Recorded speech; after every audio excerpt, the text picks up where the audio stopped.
গছৰটো আছিল এনেকুৱা যোৱা 2018 চনত এজনী মহিলাই এটা অভয়াপুৰী থানাত গছৰ এটা তৰিছিলে আৰু গছৰটো অভয়াপুৰী থানাৰ পুলিচে ৰেজিষ্টাৰ কৰিছিলে পক্সো আইনৰ অধীনত সেকশন 12ত।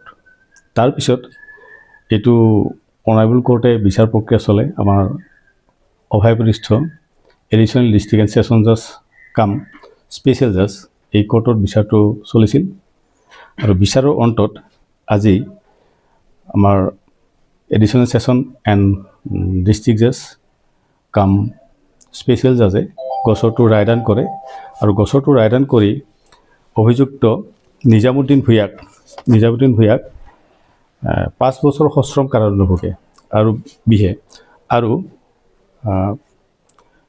50,000 টকাৰ ফাইন বিহে আৰু এই 50,000 টকা যদি নিদিয়ে তেওঁ অতিৰিক্ত 3 মাহ আৰু কাৰাদণ্ড ভুগিব লাগিব। এইখিনি গছৰটো আছিলে মোৰ কথা। তেওঁ আৰক্ষীত কাম কৰিছিল মানে অসম পুলিচত ক'ত কাম কৰিছিল সেই বিষয়ে নাজানো মই কিন্তু কাম কৰিছিলে তেওঁ অপৰাধটো আছিলে যে তেওঁ মাইনৰ ছোৱালীজনীক মানে সেক্সুৱেলি এছাল্ট কৰিছিলে, গোপন অংগত হাত দিছিলে, সেই ধৰণৰ বছৰ আৰু তেওঁৰ শুনিছোঁ ছাছপেনশ্যনত আছিলে। এইটো বিশেষ নাজানো, সবিশেষটো মই নাজানো এইখিনি।